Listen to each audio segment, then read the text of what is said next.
Hello students, आप सभी का स्वागत है। मेरा नाम है फैसल रशीद और ये है सेल्फ स्टडी नाउ। आज की इस वीडियो में हम लोग the complete English grammar book से एक्सरसाइज नंबर 32 को सॉल्व करेंगे। चलिए इस वीडियो को शुरू करते हैं और सॉल्व करते हैं एक्सरसाइज नंबर 32 को। यहाँ पर लिखा हुआ है, join together each of the following pairs of sentences by means of a connective. Connective यानी कि एक कंजंक्शन।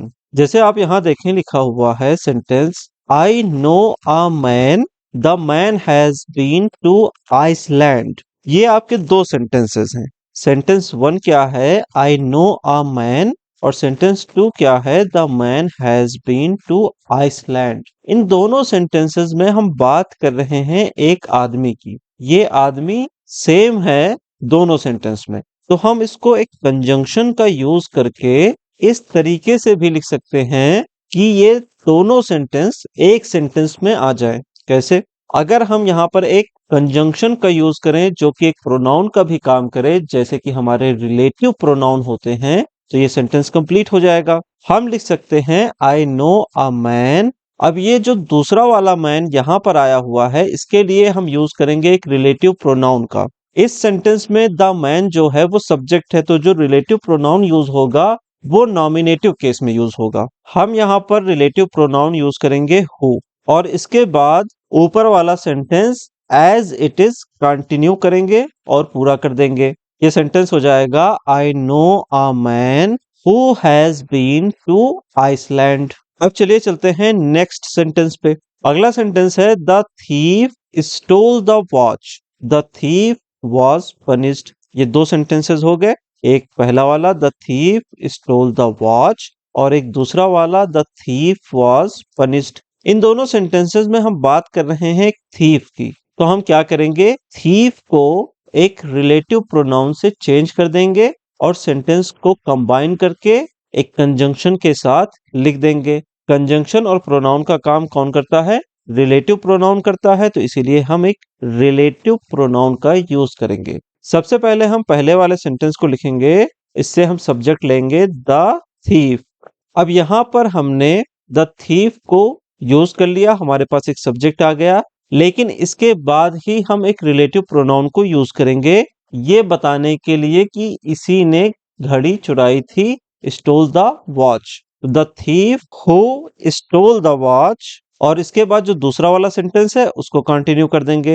ये यहां से शुरू हो रहा है, was punished। सेंटेंस हमारा कंप्लीट हो गया, the thief who stole the watch was punished। अब चलिए अगले सेंटेंस पे चलते हैं। लिखा हुआ है, show the road leads to Delhi. इस सेंटेंस में हम लिखेंगे शो द रोड। अब रोड जो है वो एक इनएनिमेट ऑब्जेक्ट है, यानी कि नॉन लिविंग ऑब्जेक्ट है। इसके लिए हम क्या करेंगे, इसके लिए हम एक ऐसा रिलेटिव प्रोनाउन यूज करेंगे जो पर्सन के लिए नहीं यूज होता है। तो इसके लिए हम एक रिलेटिव प्रोनाउन या तो विच यूज कर सकते हैं या फिर हम दैट को यूज कर सकते हैं। आपको जो बेटर लगे आप यूज कर सकते हैं। आप चाहे दैट का यूज करिए, चाहे आप विच का यूज कर लीजिए, और इसके बाद ऊपर वाले सेंटेंस को एज इट इज लिख दीजिए। सेंटेंस क्या हो जाएगा, so the road that leads to Delhi, या फिर so the road which leads to Delhi. दोनों सेंटेंस करेक्ट हैं। अगले सेंटेंस पर चलते हैं। यहाँ लिखा हुआ है, here is the doctor cured me of malaria. अब इस सेंटेंस में देखिए डॉक्टर दोनों जगह आया हुआ है, तो हमारे लिए जो रिलेटिव प्रोनाउन कंजंक्शन की तरीके से काम करेगा, जिस सेंटेंस को हम बनाने जा रहे हैं उसमें हम डॉक्टर को रिप्लेस करेंगे उस रिलेटिव प्रोनाउन से। सबसे पहले हम ऊपर वाले सेंटेंस को वैसे ही लिखेंगे जैसे कि वो लिखा हुआ है। फिर अगले वाले सेंटेंस में क्या है, the doctor cured me of malaria. तो इस सेंटेंस में डॉक्टर क्या काम कर रहा है, सब्जेक्ट का काम कर रहा है। तो जो हम रिलेटिव प्रोनाउन यूज करेंगे वो नॉमिनेटिव केस में होगा। डॉक्टर एक पर्सन है, तो पर्सन के लिए हम हु का यूज करते हैं, हम हु का यूज कर लेंगे। तो ये सेंटेंस होगा, here is the doctor who, और इसके आगे जो हमारा सेंटेंस है वैसे ही हम उसे लिख देंगे।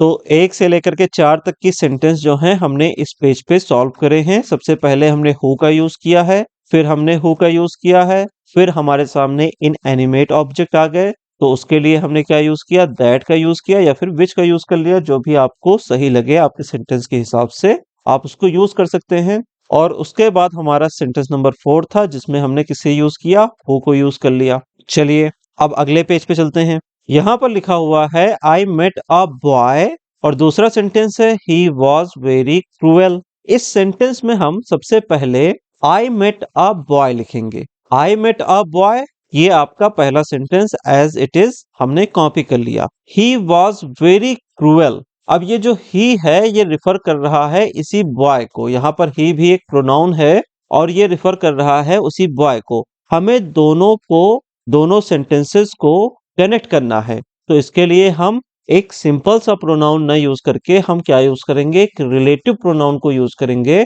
अब यहाँ पर ही सब्जेक्ट है इस सेंटेंस का, तो जो हमारी रिलेटिव क्लॉज होगी उसमें जो रिलेटिव प्रोनाउन हम यूज करेंगे वो भी सब्जेक्ट होना चाहिए। इसके लिए हम क्या करेंगे, हम हु का यूज करेंगे।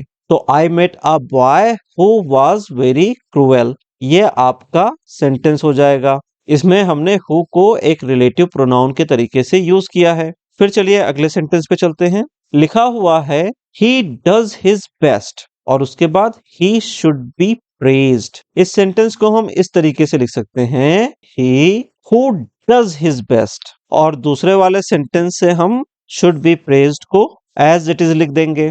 चलिए अगले सेंटेंस पे चलते हैं।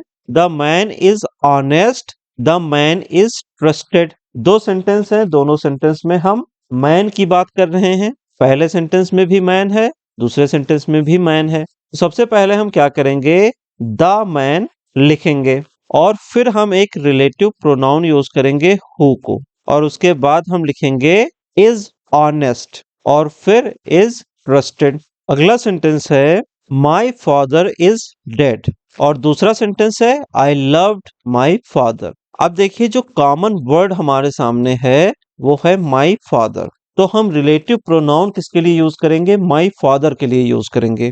लेकिन पहले सेंटेंस में माई फादर सब्जेक्ट है और दूसरे सेंटेंस में ऑब्जेक्ट है।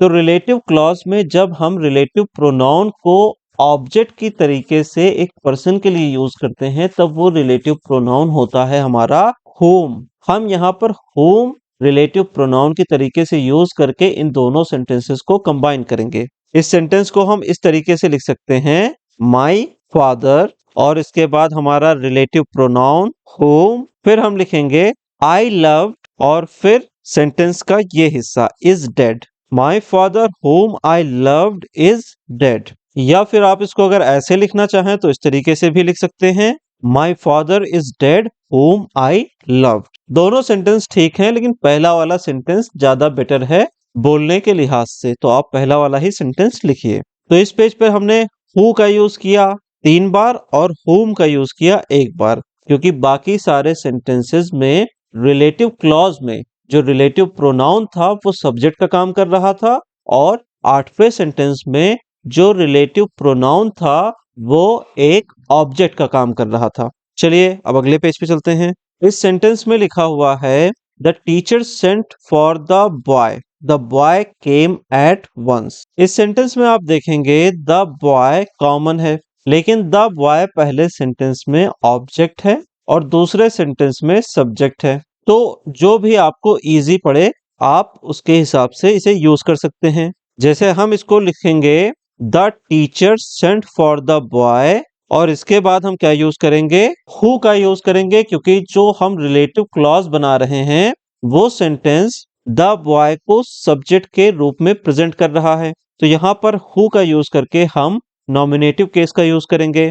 हमने हु का यूज कर लिया और इसके बाद हम क्या लिखेंगे, बाकी का सेंटेंस एज इट इज लिख देंगे। तो the teacher sent for the boy who came at once, यानी कि टीचर को लड़के के लिए भेजा गया था जो एक बार में ही आ गया। या फिर आप इसको इस तरीके से भी लिख सकते हैं the boy for whom the teacher was sent came at once. तो दोनों तरीके से आप इस सेंटेंस को लिख सकते हैं। अगर आप बॉय को रिलेटिव प्रोनाउन जो कि एक एक्यूजेटिव केस में हो उससे प्रेजेंट करना चाहते हैं तो आप होम का यूज कर सकते हैं। या आप वाई को अगर एक ऐसे रिलेटिव प्रोनाउन से प्रेजेंट करना चाहते हैं जो कि नॉमिनेटिव केस में हो, तो उसके लिए आप हु का यूज कर सकते हैं। चलिए अगले सेंटेंस पे चलते हैं। अगला सेंटेंस है Wellington was a great general, he defeated Napoleon at the battle of Waterloo.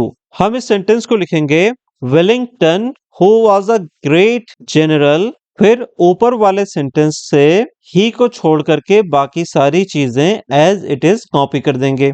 जैसे defeated Napoleon at the battle of Waterloo, तो आपका सेंटेंस यहां पर बनेगा Wellington who was a great general defeated Napoleon at the battle of Waterloo. और इस sentence में हमने हु का यूज किया है क्योंकि जो ही है ये सब्जेक्ट था ऊपर वाले सेंटेंस का, जिसको हमने अभी रिलेटिव क्लॉज बना दिया है। तो सब्जेक्ट को हम जब रिप्लेस करते हैं तो रिलेटिव क्लॉज में हम नॉमिनेटिव केस का रिलेटिव प्रोनाउन यूज करते हैं, और नॉमिनेटिव केस का रिलेटिव प्रोनाउन होता है हु। तो यहाँ पर वेलिंगटन को नॉमिनेटिव क्लॉज में प्रेजेंट करने के लिए हमने रिलेटिव प्रोनाउन हु का यूज किया है, जिससे कि ये सेंटेंस क्या हो गया, Wellington who was a great general defeated Napoleon at the battle of Waterloo. अब चलिए अगले सेंटेंस पे चलते हैं। यहां पर लिखा हुआ है the dog bit the burglar, the burglar had broken into the house. इस सेंटेंस में आप देखिए बर्गलर ये आपका कॉमन वर्ड है। दोनों सेंटेंसेस में आपको ये वर्ड देखने को मिल रहा है।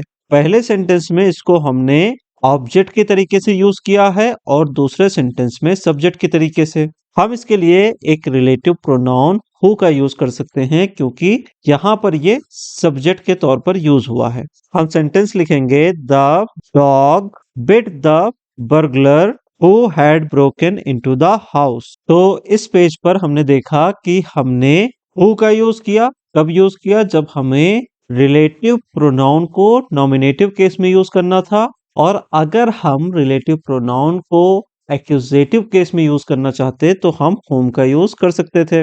दूसरी जगह हमने फिर से हु का यूज किया और तीसरी जगह हमने फिर से हु का यूज किया। अब चलिए अगले पेज पे चलते हैं। यहाँ पर लिखा हुआ है once upon a time there lived a giant, the giant was very powerful and cruel. इस सेंटेंस में आप देखिए जायंट को हमने दोनों सेंटेंस में यूज किया है। हम यहाँ पर हु का यूज करेंगे रिलेटिव प्रोनाउन के तौर पर और दोनों सेंटेंसेस को कंबाइन कर देंगे। ये सेंटेंस हो गया once upon a time there lived a giant who was very powerful and cruel.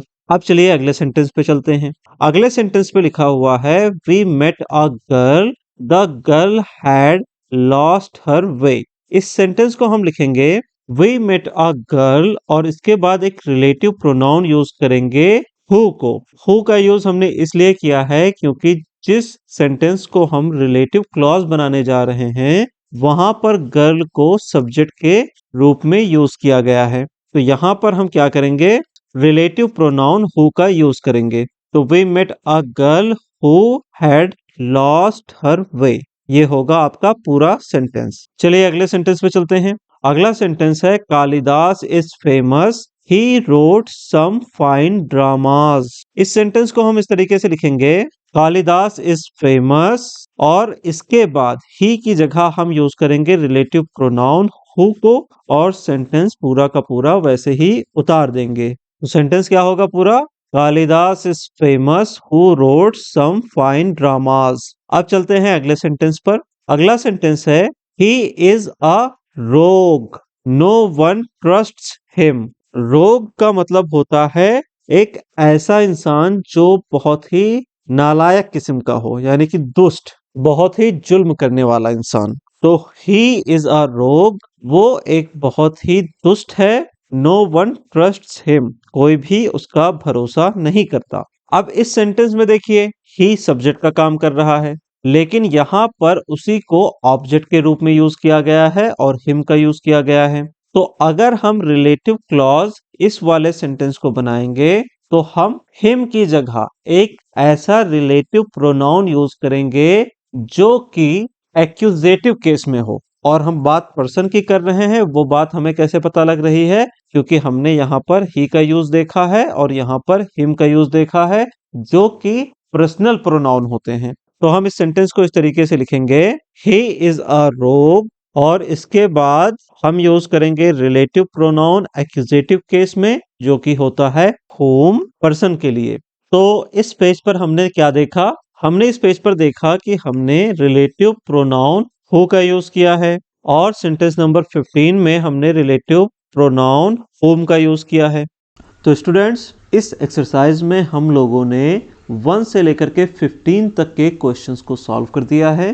Next part में हम लोग 16 से लेकर के 30 तक के क्वेश्चंस को सॉल्व करेंगे। मिलते हैं अगली वीडियो में। Have a lovely day. Signing off.